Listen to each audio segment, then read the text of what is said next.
Welcome everyone to this November crucial conversation.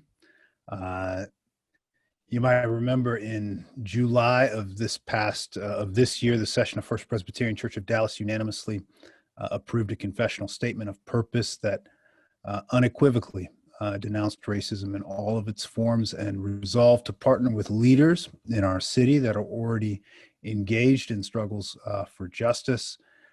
And in the spirit of the session statement, we have been hosting this series of crucial conversations on healing justice and racial equity. And we started it all as a way to model brave conversation between real people. You are at the right place if you believe that God is not done transforming us or transforming the neat little narratives that we use to make sense of the world as we wish that it were, not as it is. Between June and November of this year, we have hosted 19 guests, some from here in Dallas and then others from across the country via Zoom. There have been many hours of conversation. It's all been viewed by thousands of people, either live or recorded, and this series now extends beyond these Sunday gatherings. There are small groups of that are led by facilitators, supported by our own faith formation staff that have been meeting regularly for their own conversations twice a month based on what they hear here. What we have learned through both these Sunday conversations and in the small groups is that doing this work, this struggle for justice, confronting racism through honest dialogue and prayer is necessary and slow work that must be sustained even as we act with God's help to transform the world that we're in. So tonight, our guests are three Dallas police officers: Sergeant Jessica Montgomery-Criddle, Sergeant Anthony Greer, and Senior Corporal Michael Scott. They are familiar faces to those of you who worshiped with us in the era that we can now call BC, or before COVID. And in addition to their full-time jobs, our guests also serve here on Sundays, helping with security here at the church. So welcome, Sergeant Criddle, Sergeant Greer. Corporal Scott will be here in a little while, and we'll say welcome to him when he joins. You all have busy schedules. I thought my schedule was busy. Y'all are working 3 different shifts apparently today, one in uniform and 2 in uniform and 1 here on this call. So very grateful that you've shared yourself with us and accepted the invitation to be a part of this conversation. So we will get going here, and I will direct some of the questions to you all individually. Other times I'll just put it out there and allow you to respond as the Spirit moves. We'll also be getting questions from our participants. They know the routine by now. They can use the chat mechanism to post questions, and they can also use the panelist tab to post questions. All right. Well, I'll start with you. All 3 of you are veterans in the police department, and Sergeant Criddle, I'll begin by asking you, what motivated you to become an officer? Well, that's a loaded question for me. I'm going to try to give you the Cliff's Notes version of that answer. But for me, I actually was studying to be a doctor, and I was going to be a medical examiner, to be exact. And in the midst of doing autopsies, I kind of discovered my passion for learning how people lived as opposed to how they died. And in doing that, it prompted me to actually get into law enforcement work, which was it's not very far off, because I was dealing, one-on-one with officers a lot in the cases that I was doing when I was working at the medical examiner's office. And with that, I just realized that I was more interested, like I said, in learning how people lived as opposed to how they died. And well, you can't do that by doing medical examinations. So I joined the police force, and I haven't looked back, and I don't regret it at all. How long have you been serving? It'll be 16 years. Wow. How about you, Sergeant Greer? What motivated you to become an officer? tell you what, I graduated from Law Magnet High School when it was downtown. I've always had an interest in law and law enforcement, and I worked as a paralegal after I graduated from college in '93, and I guess it was an officer working an off-duty job at the Dallas County Courthouse at the front, and he was working. It was a movie shoot, and he was there for about 3 weeks, and I'd pass by him because I'd park across the street in the paid parking and walk across, but he was always standing out front, and I'd pass by him and he'd wave, and finally I talked to him, and in the first week, and I guess 6 or 7 days thereafter, I'd have a little conversation with him in passing, going to the inside the court. But anyway, he was telling me how good the job was, and I'd always had that interest. And so he kind of motivated me to sign on with the program, and then I guess 23 years later, I'm still here. So I guess it's a pretty good job. So 23 years for you, Sergeant Greer. 16 years for you, Sergeant Criddle. Is it Montgomery-Criddle or is it Criddle? Which one should I use? No, I was saying Criddle is fine. Montgomery-Criddle is a lot to say, so I can go by Criddle. It's okay. One of the things that I've noticed people like me discussing this year is that there should be a distinction between public safety and law enforcement. Like those are two different things. Is that something that you all talk about as well? Well, with everything going on, we have been forced to have a lot of conversations. And so, yes, public safety, it's always on the front runner for us to have conversations about public safety because that's our bread and butter, so to say. It is our main focus, and it is our main objective when we look at everything. So, yes, I will say it's a distinction that we have to make in both, but we do have to figure out how to connect the two and figure out how to make the best decisions based off of what's best for the general public as well as for the officers. Sergeant Greer, anything you want to add to that? Yeah, I think when we talk about that distinction, just as time has moved forward, even the time that I've been on the department, we used to receive calls that were more so geared towards law enforcement. But as time moves on and we fast forward on today, some of the calls that you receive clearly are in the realm of social work or more like public safety or some of the issues that people call 911 for does not necessarily law enforcement related, but that's just the things that we've had to adapt and accept in this profession. So, but yeah, if we could make a distinction between the two and have, hey, somebody that you would call for all these other issues, and then here you have strictly for law enforcement issues, just the police, and I think that would serve well. We I always see the three of you in uniform whenever I do see you, and I think that's how most people see police officers when they're out and about and being seen. What do you all do when you're not serving, when you're not on duty? I've got an 18-year-old. She's about to graduate, so she's her senior year, and it's been difficult senior year with her she's mostly at home, and that's something that she wants to do. They have the option of going to school or being at home and doing it online, but she wants to do the online thing, which is fine. So we have that, and I've got been married to my wife for 22 years. Been in an apartment 23, married 22, and other than that, my hobbies, I'm really big into aquarium. So if I'm not dealing with family, I'm dealing with my aquarium or having fun with that. So other than that, I think it's yard work and regular other stuff. So.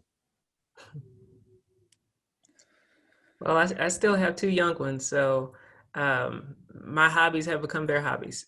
And so I think now with having kind of the same thing with Sergeant Greer, My son is also at home learning. So I have become a fifth grader once again. And I've taken on the task of becoming a homeschooling mom on top of being a career mother. And I also have a 3-year-old. And, with him learning his fundamentals as well. So I have really stepped into the role of being teacher slash mom. So it doesn't leave a lot of room for a lot of the other things that I do that I really enjoyed doing. I was a dancer for 15 years. But COVID has kind of killed a lot of the dance classes and a lot of those group fitness classes and things like that. So I've just been learning ways to incorporate my family into the things that were once my hobby. Of course, for them, it's like, she's dragging us to another workout. But, it has become, for me, I have become a lot more family oriented as a result, because you kind of are forced to, and I don't regret it at all. Yeah. How both of you, if I'm doing my math right, both of you were officers first and then parents afterwards. Yeah. How did becoming a parent change your or did it change the way that you approach your work? I would say absolutely for me. When I became a parent, I was already working along the realm of, I was working with children, crimes against children. And so I think for me, with working in the profession and being the voice for children and having children, it made me a more conscious parent. And so sometimes maybe overly conscious of some of the things, but I see the worst of the worst. So um, it almost made me, I had to watch it because I became almost paranoid when sending my child to school for the first time with seeing some of the things that went on. And it was normally the people who were the caretakers who were the ones who were offending on them. And so it made it very challenging for me as a parent to be able to understand not everyone is bad, and just allowing my children to be children. That I think those were the things that really changed me a lot. I didn't think that I would be as overly protective as I am, but I think the hardest part for me now is being able to allow my children in this society and in this world and what we're living in, allowing them to be children. So it's been a challenge for me and a balance that I have had to learn with working crimes against children and allowing my children to be children. Mm. Yeah, I think that just piggyback. I think that's the same boat, because it's. I mean, you see so much, and sometimes of course, my daughter now, thinks she's an adult when, on paper, I guess she is at 18, but you tell them some things and they don't understand, but because you've seen so much and well, hey, I know you see the world that you see, but behind that world, it's another world. And, we become exposed to that other world that's, that a lot of people don't see, but it's out there. But yeah, giving them that rein to, hey, okay, we'll go ahead and go, or, live your life as full as you can without having to worry about that. So.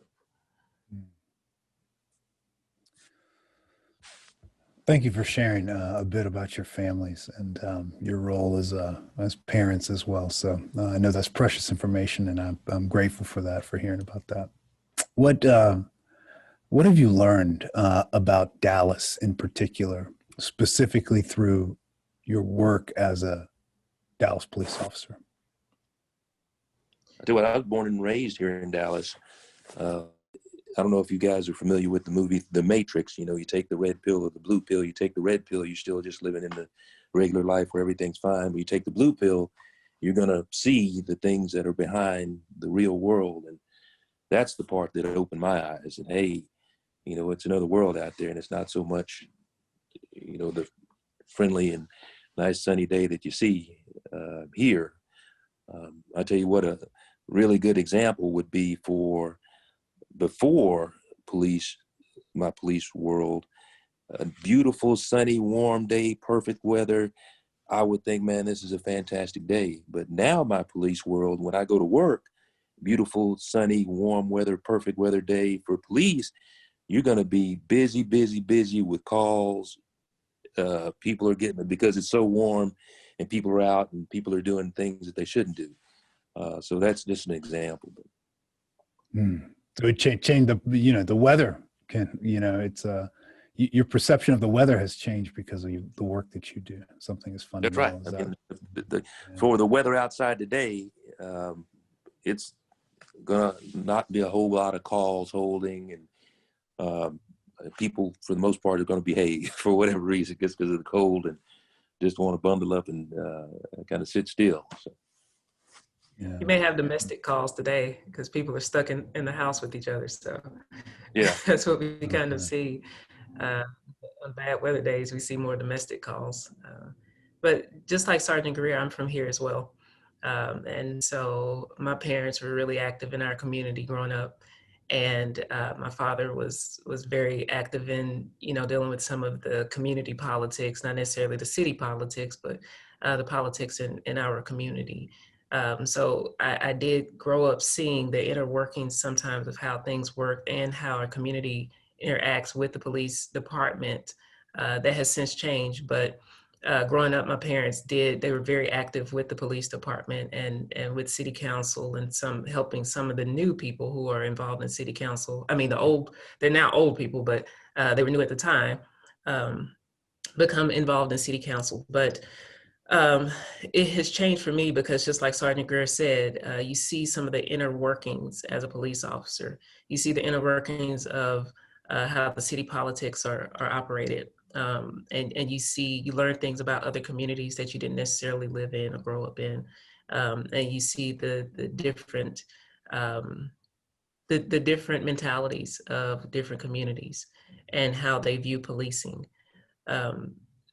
I was fortunate enough growing up to see both sides of that, how to interact. My father worked in lower income communities and worked with children in the Boy Scouts of America in lower income communities. So I got to see a lot of that, as well as where he would get his donations for the Boy Scouts of America from the upper class community. So I also saw how he interacted with individuals in the upper class community. So, but seeing that large disparity between the two classes, the socioeconomic classes, it taught me a lot about compassion. It taught me a lot about dealing with people on a personal level and taking the socioeconomic status out of it.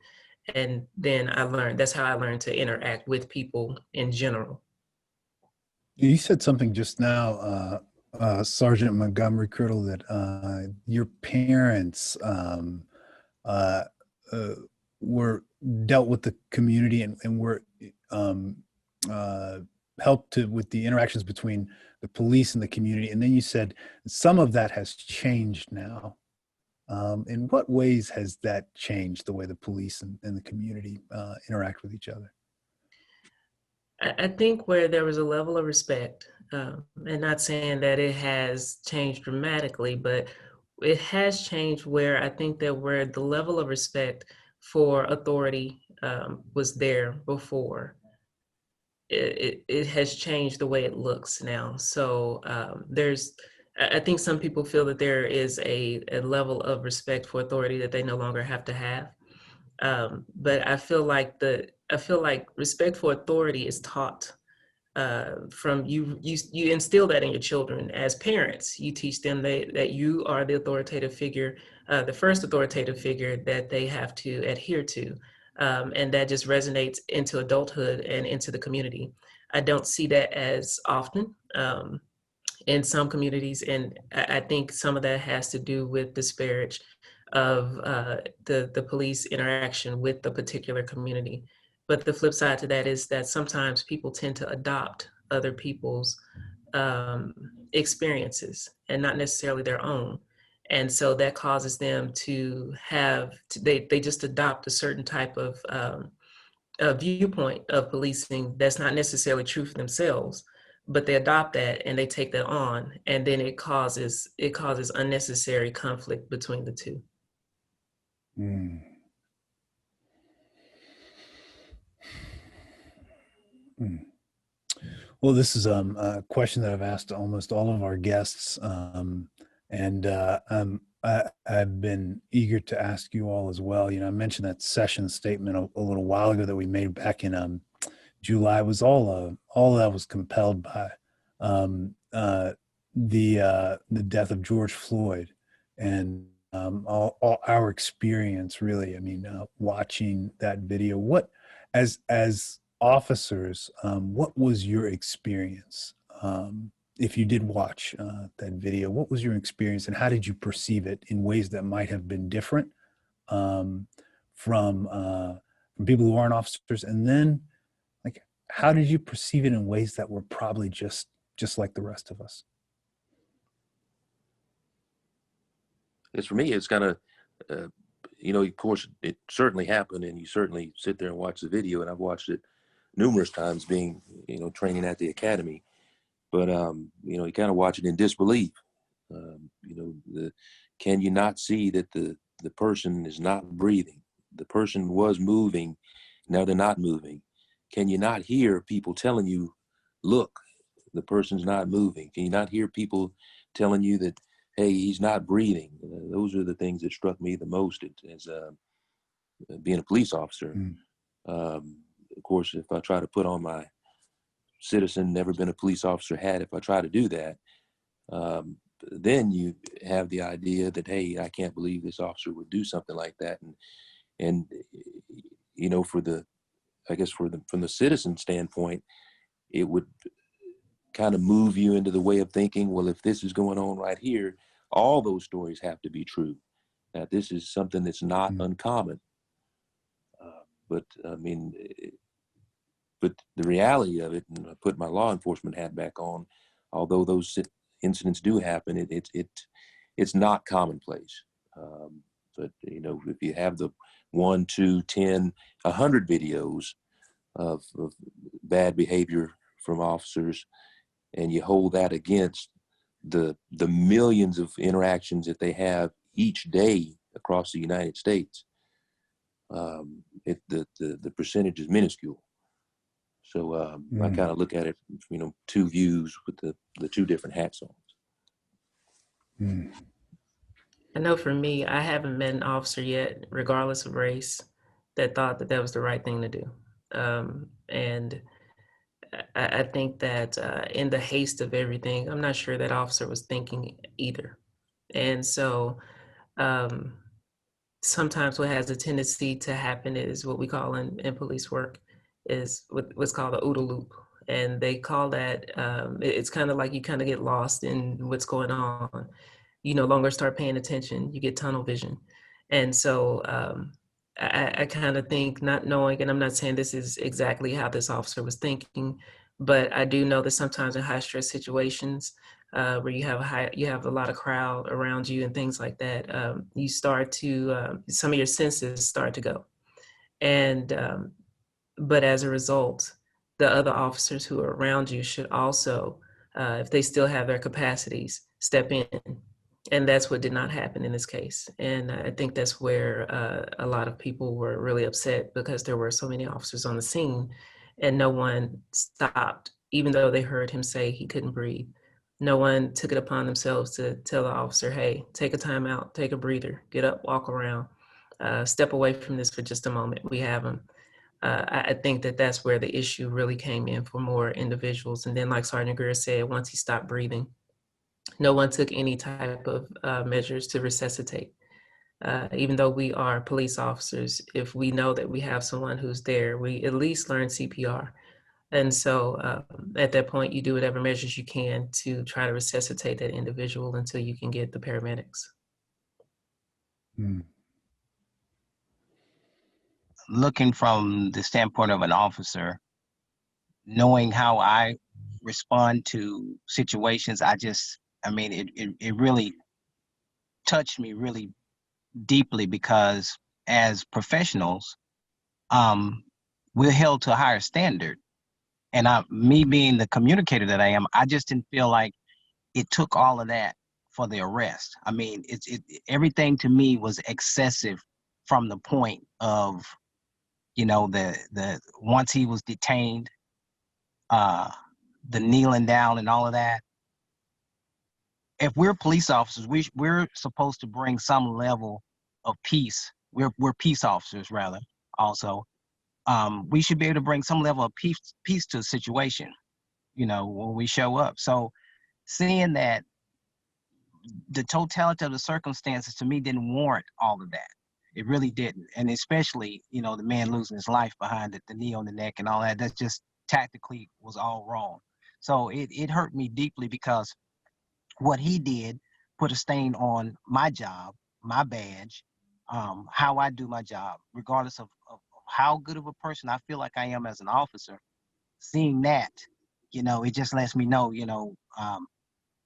how much of an impact or how important it is for us to value life, but to do our jobs and to look at it from the perspective that what you do wrong can affect the whole nation. I mean, look at the riots and all that stuff happening. So he had, as an officer, had an opportunity to make that arrest, do whatever he had to do and not go through all of this. For whatever reason that he did, he caused a whole lot of shame on the departments of police officers across the nation. It caused a lot of ill feelings in people. It just drew a bunch of negativity to society. Just because we can't communicate as an officer, we cannot find it in us so that we can communicate on a level where it didn't take all of that. We should be able to figure this out without having to drag this man through that. And I mean, just looking at the video, I have so many emotions from it, and trying to explain it, it would take a few hours and a cup of coffee or something to sit down. But that's from the law enforcement because I know how I do my job. Personally, I'm an African American male, so I'm not exempt from being in that situation if I'm plain clothes. So if I'm at somewhere where an officer stops me, no matter how well I speak or whatever, I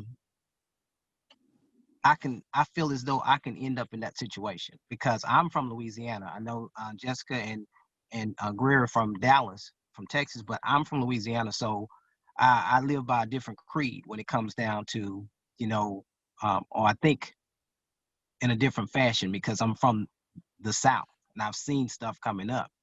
So down there, I can be just like Floyd in a situation like that. So with that being said, it just puts it more personal because I'm actually, living in this skin and I'm not exempt from, that happening.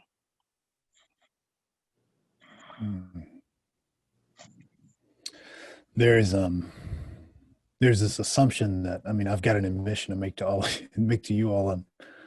There's this underlying assumption that I didn't really realize I was bringing to this conversation until I started preparing some of my notes and my prompts, and that underlying assumption was that there has to be a difference between how Black and white officers have experienced this year, that they've had to experience it completely different and had different perceptions about it. And so I need to acknowledge that assumption, first of all, and say that I just made that assumption without talking to anybody or asking anybody.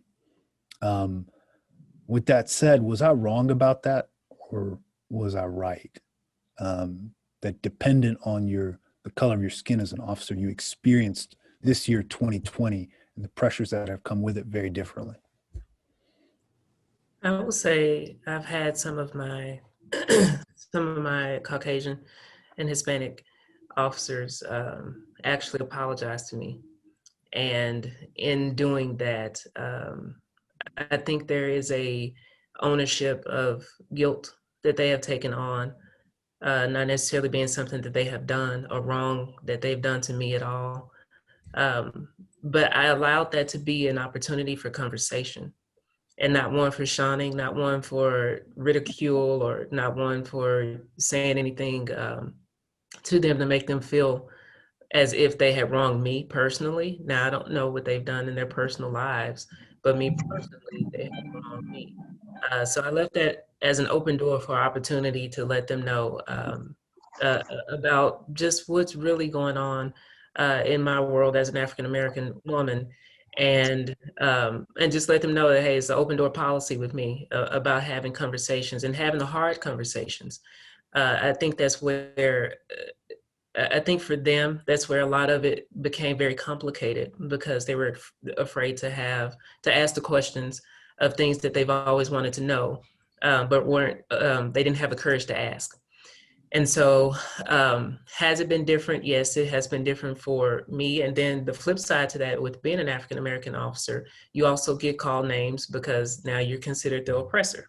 So people think that you're on the other side, and to have that balance of understanding who you are versus how you police and how you do your job, you have to be able to make those distinctions in your community as well, and let it be known that you are not any different. The individuals that you're working with, or the individuals that you're policing, it's just a matter of choice. I chose differently. I chose to live life differently. I chose to make different decisions. It doesn't make me better than, it doesn't make me lesser than. It does not make me an oppressor. It does not make me any of those things. It makes me someone who's upholding the law. And it also makes me someone, like I said, who has made different choices than the individuals who choose to do the wrong thing. And so but I have seen, yes, I have seen other officers, non-Black officers, say that they feel like they have to police differently at this point. And I don't know if it's a matter of they have to police differently. I think that there's just a matter of there just has to be a conversation of culturally how things are different, and how some things are seen, and the optics of some things in the eyes of African Americans and African American police officers, um, as opposed to non-African American police officers.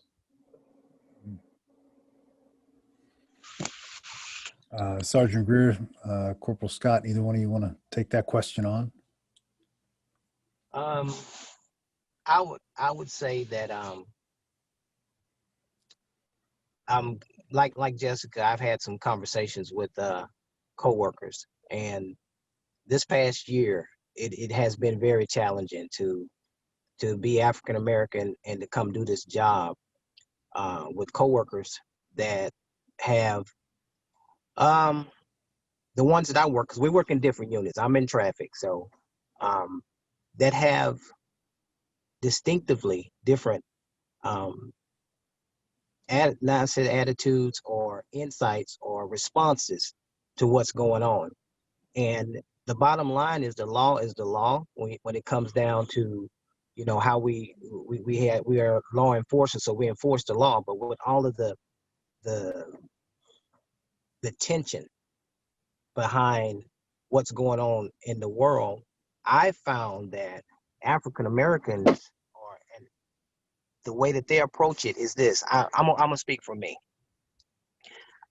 Here I am, an African American male officer at a protest, all of these demonstrations that we've done, doing my job, but I'm doing it with the sensitivity that I literally understand what the anger is. You know, I'm not for the violence and the, you know, criminal mischief and the breaking of property and all that stuff. I get that. I understand the frustration. Therefore, when I'm doing my job, I'm able to kind of look over that and go deeper into how do I resolve the conflict? How do I try to make the situation better and keep it calm? Where my coworkers, Caucasian, mostly, their attitude is, we got to get tougher. They're breaking bottles. They're doing this. You know, we just running around looting. So you gotta show them who's in charge. And that's not the answer. That's not the answer, because that's what got us here now. I mean, just the ability for officers, a lot of us not being able to take a situation and back up. All we taught is just to go forward. You can't back up. No, you can. If it's going to resolve, conflict is going to get the situation done, you can take a step back in the approach. Now, not in all situations, of course, we know that, but in a lot of situations that I've dealt with, and I've been on for 25 years, so, and I was in patrol and all that, I've come across some heated situations, but most of the time we can get it done. But the difference is they don't see it that way. So the discussions that we've had have gotten pretty heated. They have been very heated discussions, but when I say heated to the fact of, for me, trying to get them to understand my perspective. But for them, the heated is, oh, it's you against me, black against white. No, I'm trying to get you to understand. So the question that was around, that came to me from a white supervisor was, how did I feel about the George Floyd, and why did I feel about the George Floyd? So, and I told him, he said, do you think we should, I mean, don't you think this is a little excessive with all of the stuff that's going on? And he said, because I just feel like everybody's just bashing police officers, and it's like, if you're in uniform, you get bashed. You just get bashed because you're in uniform. He says, I don't like that. He says, I've been on this job for years, and he has been on for a while. And he said, I just feel like it feels like because of George Floyd, everybody's saying all police officers are bad. What do you think about that? And I said, well, Sarge, basically what you're saying is you're uncomfortable with the fact that people looked at this incident and they maybe call it racist or whatever, but they just blanketed every law enforcement officer as bad. So they just stereotype. And he said, well, yeah. I said, well, look at this. I said, you just did that since the George Floyd. That's only been a couple of months, and you've been uncomfortable. I've been uncomfortable all of my life, because you can change your uniform and go put on a t-shirt and jeans and you're okay. I said, but I can't change my skin. So the perception is, me being an African-American, I get treated like this all my life for 51 years. But you're saying you're uncomfortable. So he was like, I really didn't look at it. I said, well, that's how it is. You've looked at it and you just categorized it and said that no, it's this situation that has been happening for years, that has blown up now in society, and people are tired and they're frustrated with the fact that these talks that we're supposed to be having, to get things done, nothing has been done, and we're seeing things repeated time after time and time again. So that's where the frustration comes from. But, and I know I'm a little long-winded, but here's one thing I do want to say. I do know that a person, their makeup, how they were raised, their background, that has a major influence on how we do our jobs. And I think once you go to the academy and get the power of having the badge and all that, however you were before you became an officer to deal with these situations, it's just, if you were a good person in general, then you're going to be a good person in general when you do your job. If you was a bad person in general and you had some hidden things, whatever, those things are going to be exposed even more as an officer, because now you have the ability to take people's rights away to a certain extent. So I see that happening a lot. Underlining a lot of the stuff that has happened across the country, these officers that are doing it, that's a personal thing that they have, that they're hiding under the code, or they're covering up with their badge and their gun. So it acts out into a shooting of an unarmed black man. But it's very ironic that scenario with the unarmed black man thing, that is just the number one cause. I mean, and it just, to me, underlining that they do not understand, or they don't want to understand what's going on and try to adjust. There are no adjustments to it, to their thinking. It's just one track thinking, because the guys that I actually talked to and we had the discussion, a lot of these shooters that are very, very questionable and raise a lot of questions, they have no problem with it. They say, hey, that's a good shooting.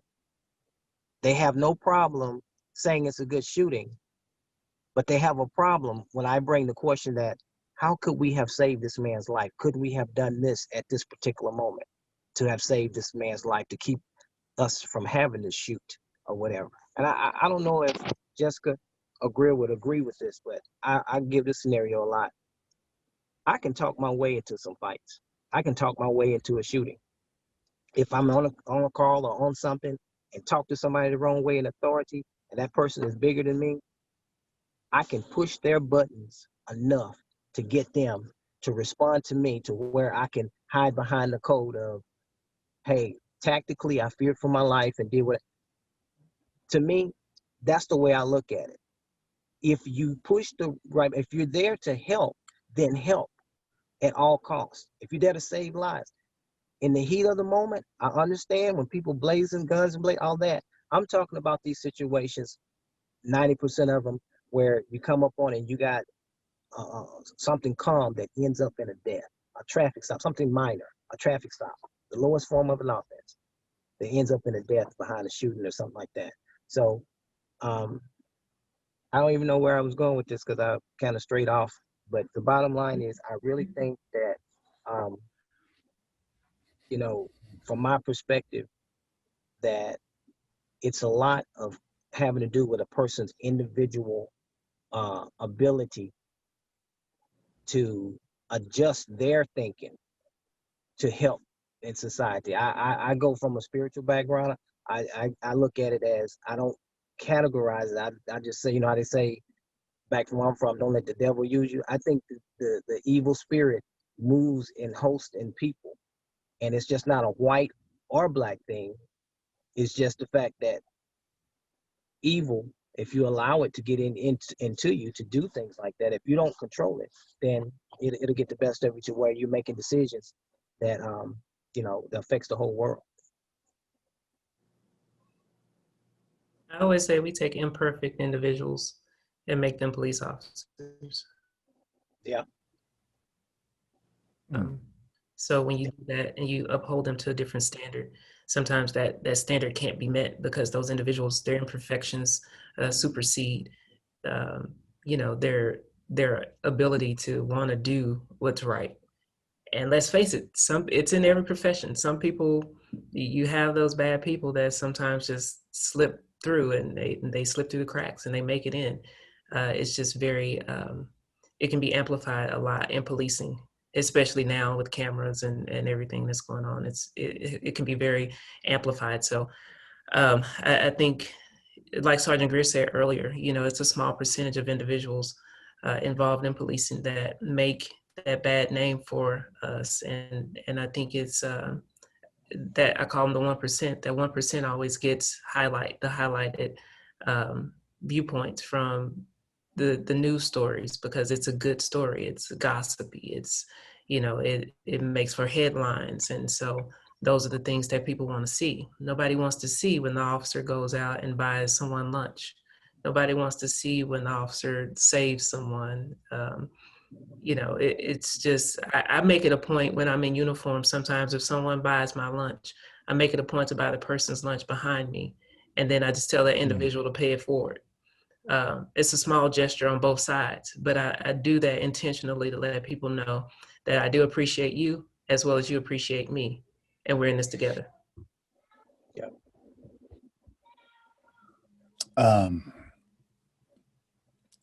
So I'm curious. I have found that this year has been especially difficult. It's been a hard year to be Black in a position of authority when everybody is talking about racial division and questioning and interrogating and asking and, you know, and arguing and putting a whole lot of energy and attention right there, as it should be.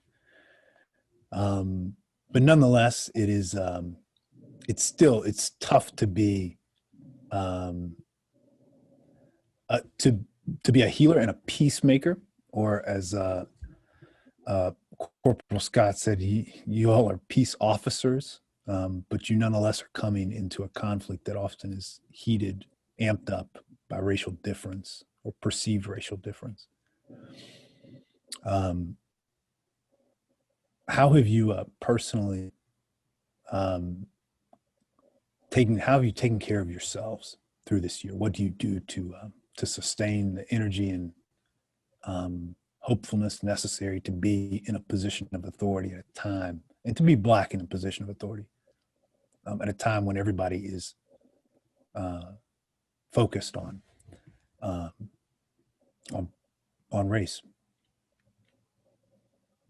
I don't know about the other officers being. For me, it's easy. I just have this mindset that, hey, you got to mash on, and I don't care what comes before you or what kind of weight you have, and weight may get heavy, but you gotta continue on. I mean, for me, my family depends on me, and as well as I depend on them. But that idea of slowing down because all of a sudden what you always knew, because I mean, this year is it's not anything that came, oh, I didn't know this was in existence. It's just at the forefront. But now, but still, with the idea that, hey, what you always knew, hey, it's really there. That's no excuse to slow down or continue to do the good job that the vast majority of officers are doing. So I've taken this year just as I did last year and the year before and the year before that. Do the absolute best that you can and mash on. So that's the way I look at it. Well, I agree, Sarge. It's easy. I mean, I'm not gonna lie. This is how I deal with it. This is how I've dealt with it all my life, my whole career. First, I'm a man of God, so my spirit man is always on point. I have to always be on point with that because I have a family, and I love my family. You don't know, but wife 26 years. I have 4 kids, so I'm busy. I'm very busy, so I can't allow, what's going on in the world to disrupt, my family, my lifestyle, and all of that, based on the fact that it's my job that I have to do. So I'm going to have to be in my right state of mind to do it. So actually, police work is something I do to pay the bills. My main objective is, serving God and taking care of my family. So when I look at it from there, this job doesn't consume me. When I get to work, having, prayed with my family, gone to church, vacations, activities, spending that quality time, that's my nurturing. When I get on the job, then I flip that into what's going on in the world. I bring quality to the job. That's my plan. My passion is to bring quality. So all of the stuff that they see as people say, officers like putting us in a box and saying we're all like this or whatever, then I let my work speak for me. So when I'm on the streets, I basically give them the opposite of what they expect. So me being in traffic, how I handle I'm going to do the job, but I'm going to give them quality and professionalism. And at the same time, what it does is it humbles me to not overreact to stuff. I'm very much aware of what's going on around the world as far as law enforcement, as far as how dangerous it is and all that. But I have to stay prayed up because I can't walk on this job stressed out. I ride a motorcycle on top of it. So that adds to the dangers that it involves. So that's one of the things that you learn in the motorcycle class. If you have stuff on your head that you're thinking about that's bothering you, don't get on that bike. You can't ride under stress. So I can't do my job under stress as well. So I can stay humble in the spirit of God, which humbles me. So anything I'm dealing with. And it's sad to say that the citizens and the negativity that we get a lot from the citizens based on what they see on TV and all that, that's just a portion of what we go through. We have workplace violence as well. I mean, we have stuff going on the department amongst coworkers and supervisors and things that adds another level of stress. So I have to constantly check myself and check my spirit so that I can be able to handle it. I won't overreact, won't blow a fuse, so to speak. And that keeps me grounded. When I come to work, I always say I walk to work and I run home. I do my 8 hours. I walk to work, get to work humble, and I run home because at the end of my shift, I know that I gave my quality time to the citizens. And just like Sergeant Criddle said, about how she does throughout the day.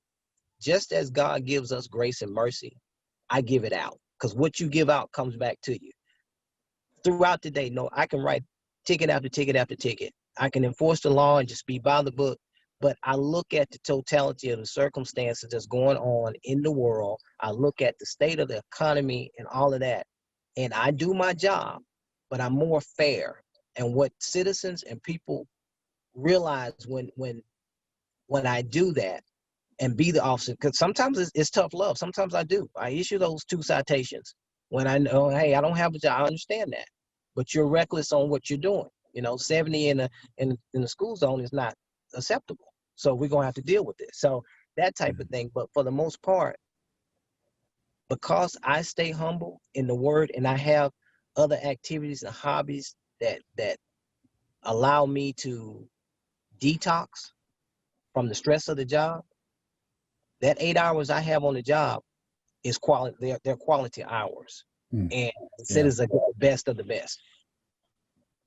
Let me. I want to turn real quickly. This is at the urging of one of our participants who I think is onto something here. How did the 2016 shooting of Dallas police officers, the ambush, how did that impact the way that the city police during the protests and the spell of criminal mischief, breaking of windows, and that was happening downtown, a really heated weekend after Memorial Day? I think that's a really good question. I'm not sure that 2016 had a lot of impact on how we, I think it changed, 2016 changed us completely. It changed us as individuals, it changed us as a department, it changed us as a city. And I think that just moving forward, a lot of the things that we have implemented as a result of what happened in 2016, I would say for the most part, with my experience with the Dallas Police Department, we didn't necessarily change who we were as a department, because for the most part, most officers have tried to be fair. They've tried to police in a kind of gentle fashion, in my opinion. That's been my experience in the officers that I've worked with. It may be different for Senior Corporal Scott and Sergeant Greer, but I think that 2016, though, did make us a bit more vigilant about the fact that we could be in the middle of something peaceful and there are individuals who want to hurt us, which when we signed on to the job, we understood that that was always a possibility. I think when we correlate the two with what happened in 2016 versus what was going on with the rioting and everything that's happened, there was a continued level of compassion, I think, that happened from 2016 on to now, which was part of the reason why I think we didn't get as many disruptive protests as some other cities did. And I think, as I always like to tease and say, that our protesters are fair weather protesters anyway. So if we have bad weather, we rarely, most of the time protests don't happen. But I think that when it came to how we interacted with the general public versus how the public received what was going on, they just wanted to be heard. And so we get that. We get that they want to be heard. And once they are heard, most of the time people just go home. A lot of what was happening as far as the rioting and the things that were being destroyed, they were from people from out of town. And those individuals, probably about 90% of those individuals were from out of town, the ones that were caught. And so we understand that that is one of those things that comes along with protests. We understand from intelligence that a lot of these people are paid to come and cause destruction and wreak havoc and tear up the cities that they don't live in. So with that, with understanding that, it allows us to police in a fashion that when we move forward, we understand that the citizens of Dallas want the same thing we want. and really that is someone to listen. You want peace of mind. You want to be able to trust. You want people to be very understanding of what's going on, and understand both sides. And so that's what we get majority from the actual citizens of Dallas. But we also understand that there is a portion that comes in with the protest. We understand a portion of that are paid individuals. So, you treat it as it is. Yeah, I agree with that because I was down there for the shootings, and one thing for sure, it did change us because we've always say nothing is routine in what we do in our job or whatever, but the word ambush is real. No matter how good of a day that you're having, any officer that's on now and living in this day and time should definitely know that just by being in the public in uniform, you are a target. We've always said that we are targets and that type of thing, but even more so now because you don't have to be on a call. You don't have to be doing anything but just sitting in your squad car like I'm doing. And someone could just, out of hatred or out of anger of something that happened somewhere else, will take a shot at you, or want to hurt you or that type of thing. So it causes us to actually check ourselves, our surroundings, and be more aware. But it's also what it has done too, is allowed a lot of officers to critique themselves and second guess or approach a situation differently. Where, years ago, you could handle a situation this way. Well, now, hey, you know what? I need to pick my battles. Maybe I'll let them make it on this, or I may mention something. I won't push the issue, because if you do, it doesn't take but a second for you to be plastered on CNN or anything based on, the wrong response. So now you have to make sure you're making the right response, because you can be a nobody one day, and a few seconds later something happened and you make one wrong decision. Not only are you plastered on CNN across the world, but now you've sparked a whole new set of riots. So you have to be real careful. So that's caused a lot of officers to have to pay attention to what they're doing. But underlining in Dallas, I do notice in Dallas, as opposed to some of the other cities, the rioting and everything, if you watch like Detroit and those places, it looks like war. The riot gear, and I imagine some of the numbers may warrant a show of force, but even here with all of those riots, to me it still was calm. We had response teams respond to things, but like Sergeant Criddle said, a lot of these people were even from here. So if your intelligence is doing the right job and finding out the makeup of the crowd and that type of thing, then you don't over respond. Because if we had gone out and done even more with all of the breaking, this property, the insurance is going to cover it. You look at it like that. But if you go through there and sweep downtown and start beating people and bullying your way, our city would look like those other cities. But we still are allowing people to go down to City Hall, get permits to do their protesting in the street, peaceful protest, freedom of speech. We still have our liaisons out there walking with these people in group, allowing them to express themselves like, the Constitution will allow you to do. And that's really a good thing. And fortunately, even though we had a lot of property damage and all that, fortunately, our city still, to me, looks good as far as how we handle it. And not a lot of the officers, a majority of police officers, are the good guys just trying to maintain order. Like I said, just a handful that makes it look worse are out there, but it changed, the way that we do it a little bit. But for the most part, we still have it under control to where the city is managed. I mean, we are managing the city's crime and all, I think, very well. I think what a lot of people don't realize, Oh, I'm sorry. I was about to say, I think what a lot of people don't realize is that probably for 3 months straight, there was a protest every day.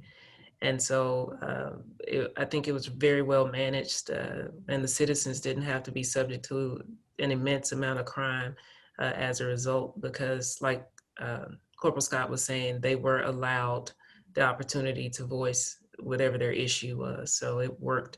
worked out well because those individuals were allowed to do so. So a lot of those things didn't get a lot of television publicity, and we do that purposefully. We allow the people to speak, but we've also learned that the less publicity you give them, the less important they feel. So as a result, if they don't feel as important, then it's usually less crime also.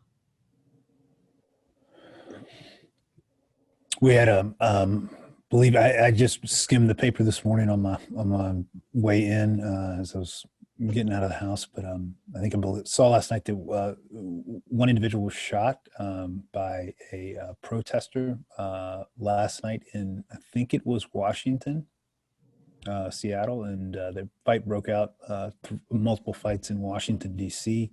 So I'm curious, and all this is happening in the midst of this, at the end of this heated election that we've just gone through, and persistent questions about the fairness of the elections, although it appears that there's been no substantiated or widespread reason to believe that the results weren't what they were. But with all that said, how do you the potential for violence seems so much like real, now than it has at any time that at least I've been alive. Potential for violence between not just people with different political views, but even people with that perceive racial differences, right? And there are definitely far right groups that have been carrying long guns in and around our cities. And how do we understand that here in Dallas? How do you all prepare for that? Are you preparing for it? Is that something that's a persistent question that you're asking? But that we call it assess and address. After 7/7, the July shootings downtown, I was at the academy involved in training back then, and it was a huge pause in the way we trained, and the command staff came to the academy, specifically our group, and hey, what do we need to do to be prepared for this and moving forward? And so we created different scenarios, and we had to re-gear, because even though I think everybody hit on it, even though you signed up for the duty and you knew it could happen and you've seen it happen, but you never experienced it happening right here, right now. And that's what happened. That's what occurred. So as far as the preparation, it's ongoing. It's always an assess and address. The way the Dallas Police Department handles protest is even the most mundane protest, as well as the bigger protest that may involve a whole day, the ones that just last a few hours. It's always that assessment that hey, what's the potential for violence? And if it does occur, what are we going to do first to take care of it? What resources do we have in place to bring a peaceful resolution to it? So I think, but that July 7th put us in gear for those events moving forward. And even throughout the whole 3 months of solid days of protesting, it was always the idea, if this happens, or what happens if another group comes? This group is peaceful. Our intelligence tells us it's nothing to it, but what happens if another group comes? What's the plan? So I think moving forward for our department, that's always going to be fresh on our minds, and I don't see us waning for lack of training because of that. Yeah, we have to continue to be innovative in our thinking, because I think what has happened is that, like you said, 7/7 has taught us a lot about how you can be in the midst of something that you perceive as being peaceful, and then all of a sudden it just goes extremely chaotic in a matter of seconds. So we are, I think, with the change and with more protests and things like that happening, we have to be aware that there is an evolution to protesting as well. And so as it evolves, we have to evolve in policing. We have to understand that we can't do things the same. We have to be more vigilant. We have to be more aware of what's going on around us. We have to have counter surveillance to the protests that are going on. We can't have all boots on the ground. It has to be some eyes in the sky as well. So we have to learn how to do things differently and try to stay 3 steps ahead of what's the potential that could happen as a result of the things that we've seen across the country, as well as learning about different technological things that these protesters have access to. So, you know, yes, is there a possibility that one day there may be a drone that flies over and does something? Yes, we have to think about those things. We just have to be aware of the potential of what could happen and just try to prepare. Now, will we be on top of all of it? Absolutely not. But it's better to be somewhat prepared than not prepared at all. And that's true. And from July 7th, one thing that to me that brought a lot of attention to how we respond to these type of protests is the fact that the laws with the gun laws, you know, conceal and open carry. So, you know, that particular person that did the shooting, you know, capitalized on an opportunity where we all are gathered, you know, to take some officers out. Well, going forward, just like Sarge said, we definitely are being more prepared, because here we are now where folks is walking downtown with rifles because they can.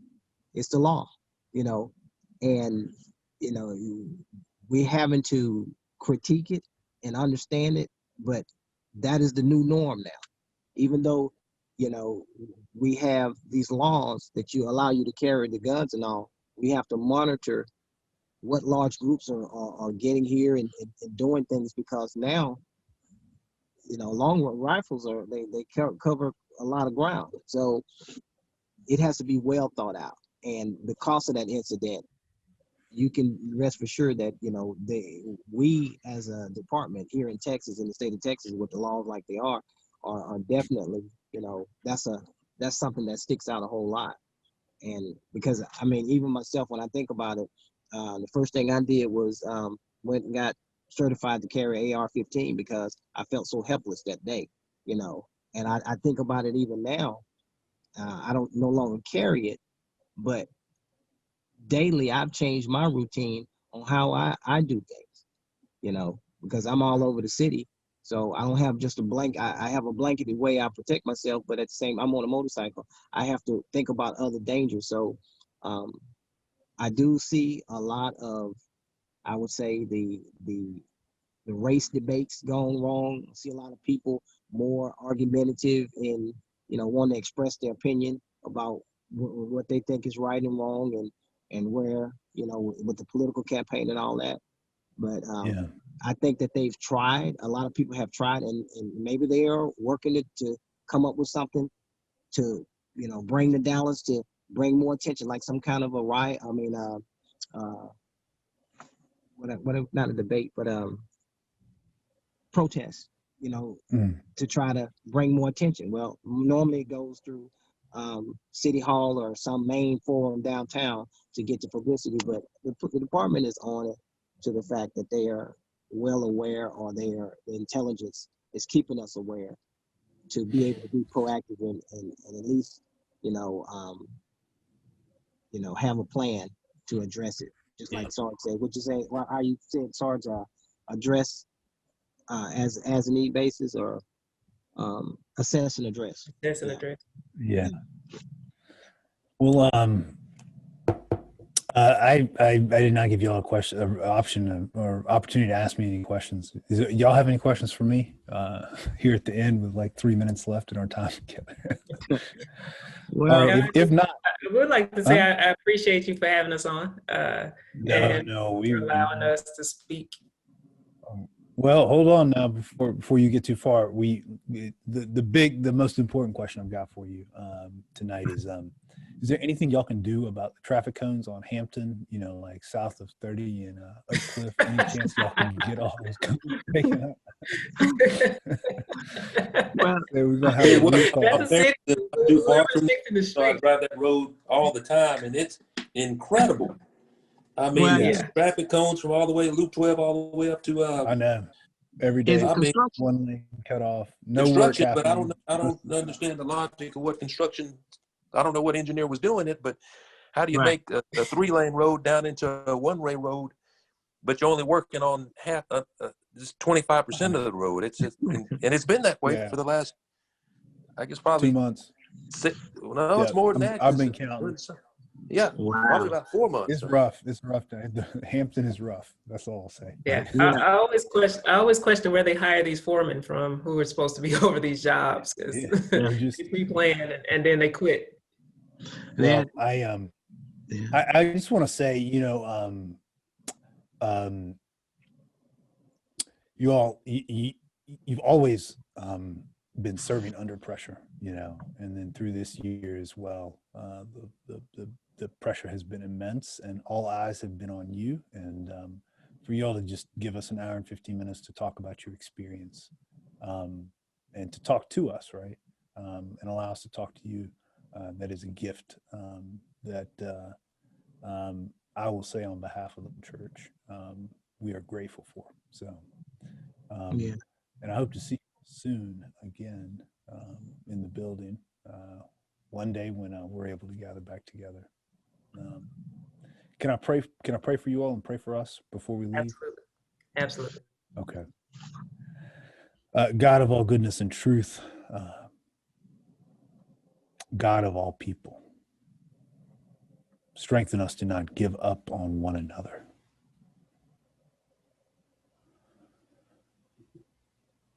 Show us how to extend, to the degree possible, the benefit of the doubt.